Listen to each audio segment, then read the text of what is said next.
सध्या मुसळधार पाऊस पडतोय, परंतु याचे पडसाद ठाणे आणि पालघरमध्ये आज सुद्धा रेड अलर्ट आहे. परंतु नागरिकांपर्यंत खूप कमी जण पोहोचतात आहेत, त्यांना खूप कमी जण प्रश्न विचारतात आहे आणि नागरिकांचे सुद्धा प्रश्न आहेत ते सुद्धा आपण विचारण्याचा प्रयत्न करू, कारण की पालघर हा सुद्धा महाराष्ट्राचा भाग आहे, तिकडे सुद्धा पाऊस पडतो. परंतु बातम्यांमध्ये फक्त नाला सोपारा विरा दाखवलं जातं आणि नेत्यांची कामं दाखवली जातात. आपण इकडे आलो नायगावमध्ये. सर मला सांगा, तुम्ही इकडचे स्थानिक, इकडचे नागरिक, पाऊस सगळीकडे पडतो, इकडे सुद्धा पडत असेल, इकडे सुद्धा पाणी पडत असेल, तुम्हाला कोणत्या समस्या जाणवतात का? सर, पहिली गोष्ट म्हणजे ना, आयुक्त साहेबांचे आणि महापालिकेचे मी धन्यवाद देतो. कारण नायगावमध्ये अशा पूर परिस्थिती नव्हती. ही कशामुळे झाली? इकडे ह्या लोकांचं नियोजन नाही. आयुक्त साहेबांनी सह्या मारल्या आणि मोठमोठ्या इमारती बांधण्यासाठी परमिशन दिल्या. गटर लाईन नाही काढली, पाण्यासाठी निचरा करण्यासाठी जागा नाही, कचऱ्यासाठी पण प्रॉब्लेम, पाण्यासाठी पण प्रॉब्लेम, सगळ्या गोष्टीमध्ये प्रॉब्लेम. ह्याच्यासाठी महापालिका सांगते छाती ठोकपणे की आम्ही एवढे करोड रुपये खर्च केले. अरे मग ते करोड रुपये गेले कुठे?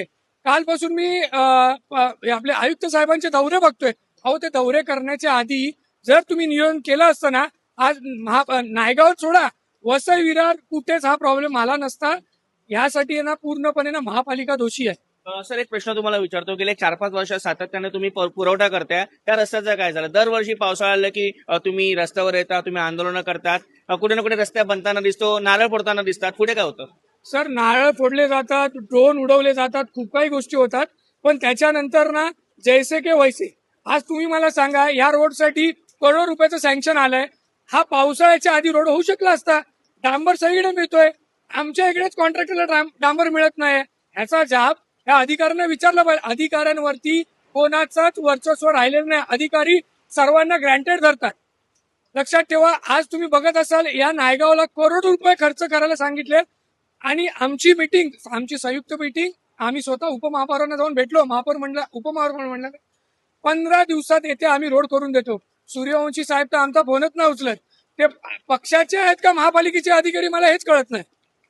त्यांना सुद्धा विचारा. सर मला सांगा, तुम्ही शांत बसलात पण डोक्यात काहीतरी नक्की असेल. पाऊस सगळ्यांना त्रास देतो, आपली सुद्धा फॅमिली आहे, कुटुंब आहे, मुलं आहेत, काय परिणाम होतोय?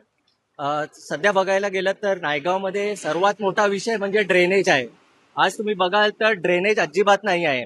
पारसनाथ शाळा आहे, पारसनाथ रोड आहे, त्याच्या बाजूला 7 स्क्वेअर शाळा आहे. ते हजारो स्टुडंट्स तिथून ट्रॅव्हल करतात, घरी जातात. आज तिथे पूर्ण पाणी साठलेलं आहे, त्याच्यामुळे ऍक्सिडेंट व्हायचे खूप चान्सेस आहेत. तर याच्यासाठी प्रशासन काय करते? संयुक्त मीटिंग झालेली, सर्व पक्षाची मीटिंग झालेली, पण त्याच्यातून पण काही उपाय निघाला नाही आहे. इथे आपण डॉन बॉस्को रस्त्यावर बघितलं तर पूर्ण समुद्र झाला आहे.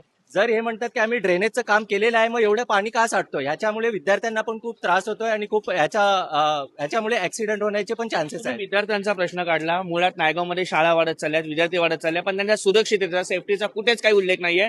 समोर 7 स्क्वेअर आहे, समोर आता ठाकूर शाळा उघडली आहे. शाळा वाढत चालल्यात, अनधिकृत शाळेत. विद्यार्थ्यांबाबत जनजागृती खरंच होत आहे का? मला वाटत नाही की होतंय, पण मनसे आता खंबीरपणे इथे उभी आहे. तेव्हा मी लोकांना एवढंच बोलीन की तुम्हाला कुठल्याही प्रकारचा त्रास किंवा काही अडचण असेल, आज आमचं ऑफिस इथे ओपन झालं आहे. तुम्ही नक्कीच या, आम्ही तुमच्यासाठी नेहमी उभे आहोत आणि आम्ही तुमची नेहमीच मदत करणार. नक्कीच मदतीसाठी संपूर्ण टीम उभी आहे. अजूनही आपण 1-2 प्रश्न विचारू शकतो. पाऊस म्हटलं की थोडीशी भीती वाटते की ट्रेन थांबते, नागरिकांना परेशानी होते, त्रास होते, रिक्षावाल्यांचे अनेक समस्या. तुम्ही स्वतः जेव्हा वाहन चालवता तेव्हाचा अनुभव कसा असतो? रस्ते बरोबर आहेत का? पाऊस ही एक नैसर्गिक आपत्ती आहे आणि त्याला आपण डावलून पण जमणार नाही. कारण पाऊस नसेल तर आपलं पूर्ण आयुष्याचं चक्र आहे ते मला वाटतं कुठेतरी थांबेल. पाऊस हा येणार, पाऊस हा जाणार, परंतु पाऊस येण्याच्या अगोदर ज्या काही गोष्टी महानगरपालिकेला करायच्या होत्या त्या मला वाटतं इथे अपुऱ्या पडलेल्या आहेत.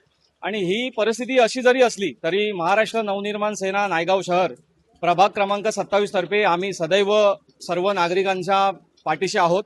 कुठलाही अडचण असो, काही पाणी अडकलं, कुठल्या सोसायट्यांमध्ये गैरसोय झाली पावसामुळे, तर जरी महानगरपालिकेने त्याच्याकडे दुर्लक्ष केलेलं असलं तरी एक जबाबदार नागरिक व पक्षाचा एक प्रमुख म्हणून आम्ही नागरिकांसाठी सदैव रस्त्यावर असू आणि त्यांच्या सेवेसाठी सदैव तत्पर असू.